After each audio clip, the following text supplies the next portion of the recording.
It's been a long time since we've said goodbye to the Harry Potter movie franchise, but its legacy lives on. Emma Watson, Daniel Radcliffe, and Rupert Grint grew up with their characters, but the cast wasn't allowed to let loose. Stop. They had to follow certain rules in order to not be Expelliarmus right out of there. Let's take a look. You may think that as fans of the books would have already known what was going to happen, there wasn't really a risk of spoilers. However, the Harry Potter movies reached an entirely new audience, often inspiring viewers to pick up the books. Once the movies proved popular, it was down to the cast and crew to keep their mouths shut about upcoming plots. Everything from shooting locations to twists and turns had to be kept completely under wraps. That can be difficult when reporters try and grill you about the storylines and press interviews, but that's show business. Pretty much every movie that's ever been or will be requires a little bit of teasing. After all, if we knew the entire plot, we'd never go and see it in theaters, now would we? The magical world of Harry Potter is no different. As time moved on, J.K. Rowling was still writing the book series, so would often confide in cast members about what was going to happen next. There must have been an overwhelming amount of trust between all parties involved. That's a huge risk to take with a multi-million-dollar baby.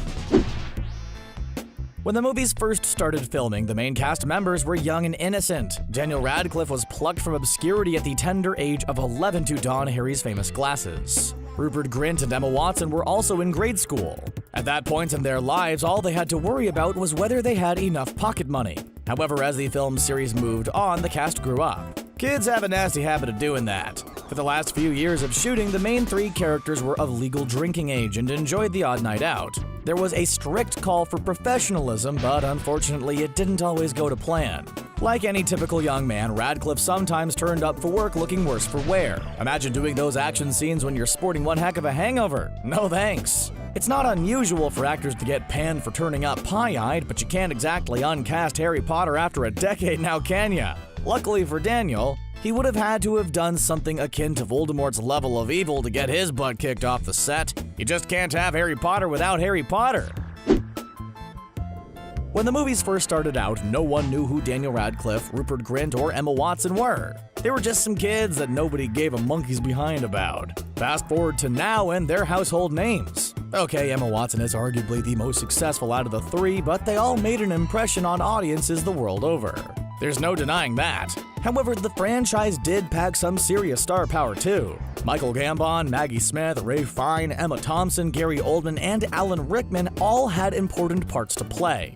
Not only are they physically older than the main three, but they've got impressive resumes. It goes without saying that there would have been a pecking order on set. The older cast helped the younger ones immensely, but asked for respect in return. You don't just rock up to a set and diss Alan Rickman, for goodness sake.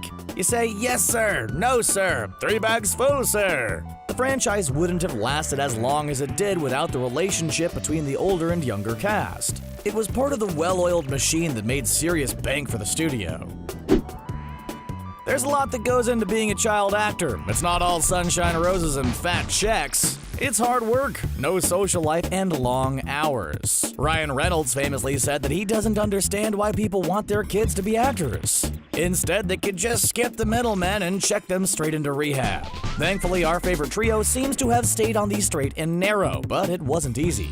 As a rule, the kids had to study and keep on top of their homework when they were shooting. Otherwise, they may have found themselves out on the cold cobbles of Diagon Alley jobless. Tutors were often on set, so when the youngsters had a break between filming, they were studying. That's an awful lot of work for kids to take on, but that's the way the cookie crumbles, right? Emma Watson went on to get a degree from Brown University in English literature, but it took her longer than most. Instead of 4 years, it took Watson 5. Why? Her acting schedule was so demanding that she had to take 2 full semesters off. At least she could use her already sizable fortune to pay the fees and isn't up to her eyeballs in debt like the rest of us.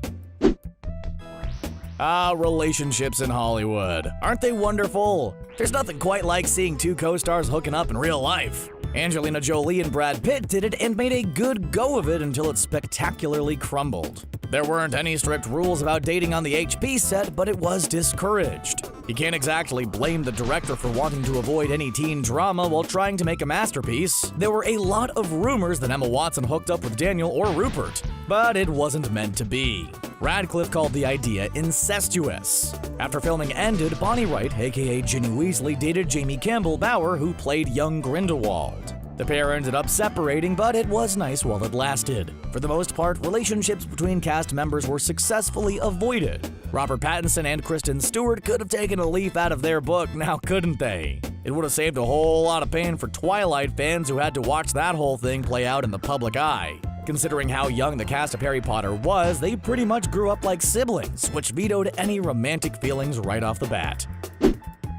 It's only natural that the cast and crew would have wanted to take a memento or two after filming ended. You don't work on a project for a decade and walk away empty-handed. However, there were strict rules concerning this. What's the harm in taking a robe or a wand, you ask? Well, these are part of Warner Bros. History, but they would also fetch a pretty penny if sold. It's not uncommon for crew members to squirrel something away only to pop it up on eBay later. If discovered, it can greatly damage your reputation in the business and even lead to lawsuits. It's best just to keep your hands where everyone can see them to avoid any future trouble. Of course, there are the odd exceptions to the rule. Most of the cast has something to remember their time by, but it was all done by the book and okayed by the big bosses. Apparently, the set was not dismantled by the cast and crew either, but by another company. This was probably to avoid anything going missing. No one was getting out of there with a free Mandrake route.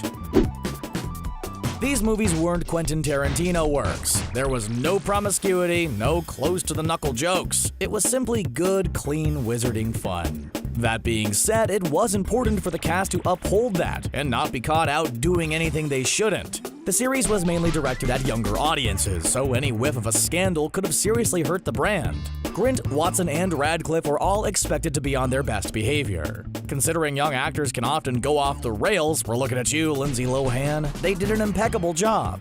There were no public scandals, no solicitous pictures, everything went as smoothly as Hedwig gliding on the wind. May she rest in peace. As for the older members of the cast, well, they were all pretty respectable anyway. No one too risque was hired, as it simply wouldn't have worked. Audiences sometimes find it hard to separate the actor from the character. The actors were under instructions to be role models and upstanding citizens. Just like with any job, the longer you've been around, the more people you know. Emma Thompson and Helena Bonham Carter have been in the acting business for decades. It's only natural that their paths have crossed before, but to say there was bad blood would have been an understatement. In the early 90s, Thompson was married to actor and director Sir Kenneth Branagh. They were the British it couple of their time, starring in several movies together and basically ruling the red carpet. That all changed when old Kenny Boy met Helena on the set of 1994's Frankenstein and embarked on an affair. Thompson and Branagh divorced a year later, so it's not hard to see why things were a little strained. Producers were rightly concerned that it may be a little awkward on set between the two actresses. However, both insisted that peace had been made years ago. Professionalism is of the utmost importance on movie sets. No one wants to be worrying about who isn't talking to who when you've got Voldemort to worry about. Hermione Granger's hair is an epic battle in itself.